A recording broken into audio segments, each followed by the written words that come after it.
ki pau me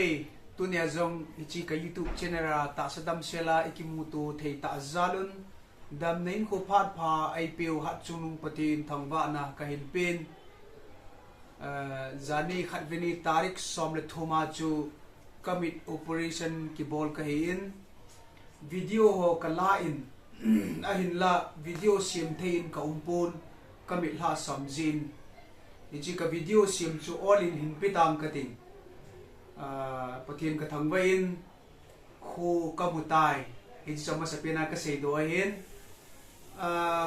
spek hi doctor hon AP hin tu hin khu kamuchentai bangin kala do le Kamit hi pul da jegin ye chun spek bul lovin ka bethei pun kamuchentai be se ti diam hi chun chi hi dark glass hi ayaw do le Kamit hi pulin chia chu kan ki be hin ni he themun lang chule video ho yong chu sim the a khong ting le khong ting le kan sim di tam tin ka ki pa in tu chung hi mit operation dinga kan lu chun Kamit hi asuin khalani chun ka kichat zia mil hi suin ai seivin hilla ai pon masama ko na operation chuka ki bol no ma hin izong le bol zovin kana umpon gan thein sunga ki hin ai bangin pathin phan sa hi tam tin ki bol the dinga ka chuka gel le ka ki pa be sen pathin ko ma ka ki pa na zala Kamit hi su hin hi chini khojun ECA tuibonga upapu pu solal haukip ahin chule kagang pa hin amani yong hongin chule adia kani chongboy kagang pau boy le kani chongboy zala hi numong ta sija hospital zone ka hin amani chunga jong ki pa thu ka hin sen pathin phathei bu ta hen ti yong chu pathin ko ma wangi thum pi nau hian lang amani chunga ki pa thu ka sen chule taw nai human pi dinga isia tuibonga upapu pusula lehin hiti chun lumong ta in nute ho mod bunga nuchonga hi in kanute ni chule khub boy am ho chen jong hu hin hichi hi ki pa thu ka hin se masat wanga limna mu nai lo hin edit bol the ka hi nai lo zia phar ka ting chule tua ki pa thu ka se khum na ho zo se non video nan vet kit diu hin lain chomcha nga onlam ka ki pa in tunin ikeu lim la win bible changkhat ka hin zia nomin ke hi phatma sa ko na ne het bamuwa rims kalu da yong chu hepatitis C ho chu deputy director pa kai kamlein sumiti ho zala hitia chu lo ho jong ka hin ne a hung ki jana hi chan ka hung thu nei maban jong ke tabangin somni somthum po do amit ki jan ding chu aneki nei zo pun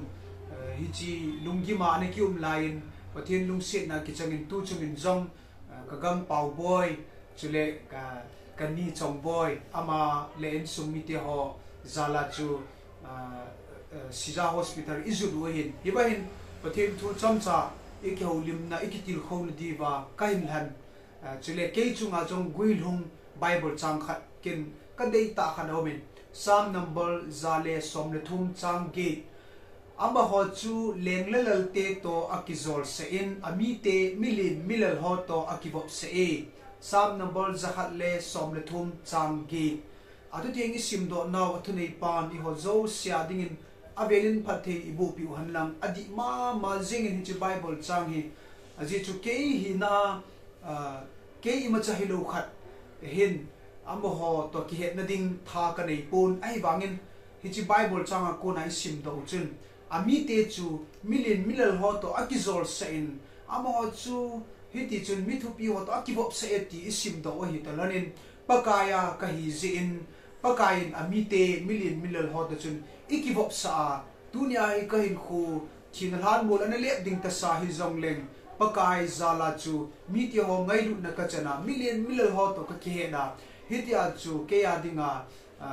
mithupi ta hi ta vena mo hi hita bonga chu ka chunga thil phapol na ding lungan gelwa tuni chan hi pathin imu sa hin izin ka ki pa in kain kho hi zunom sanom ai lo le mi khat ki wa choi na la love song ho an san la ya hin khunom anamang hilem tu ni chan kal hun lo ding hi nangin jong na he ding kata sanin turin kain kho hi pakai wa choi na ka pi a pakai ka wa choi ding hi katia hin kho hi pakai ka pi pha da chu pakai million hot i ki het sa tunia ka chan ding a lom lo phat theina tam ta he hin kho ka pi pa hin kho a pi pa pakai zala chu hi choi ka chana tunia khumut the ong kauma chule chile vale the ka hi ti hi het sau hi jong le Bible chang Psalm number zale som le thum chang gi na ko na ipan sa iki ho lim iki til kho yan lang hi chi Bible chang ka chunga agoi rungin ka ki pa zala chomcha pathin thuai ki ho lim naw hin tin tarik som ni le khating le check up ding kai he chi check up ma yong hi tawna nin zui ki run lang hi chi ka hi lo le ai ki zan na lai ka hi yong chan he thiamun lang tu hen imfar muna kaumin check ko na ka hin kachapa ka ngayin kachapa ka ko le ang tha vina le in kaneu chakhat hin amu pun akap in zan zongai mu thei pun ye chen tu ni apaneu tin in jong apaneu hin anu neu hin hong pui do kin ham ding hi ki paumin pathin pai sau le video yong innovate kin diwa hin lain chule doctor ho advice khat ka sei do no maumin hi chui pham ti le November sung hi program la loading ti chu hitia camp crusade ti ho akimang loading ti hi doctor ho advice dum zui ai phun do hin tin November sunga tulha October sungye ayong hi program kana la hin hitia chu program khat le ni ane ki la hon jong ine ki het thim di o hin pathirin damnei piu le hitia chu ikiman man di o hinain tu pat November chan hi program la loading in Dr. Hoa Kunin advice kamuin hi chiong chan he thi mute tiong ka hin phun do hin pi hiong le tauna ngai cha ki hi e chu hi han lang ka ki pa e tunia chomcha ka video hi jong leivet pi ho zo si chunga ki pa thu ka sen tauna in zui ki ding in jong ka hin ti movin dam serai ki muto ka lai 7 na bon chavin suntin chibai zantin mangpha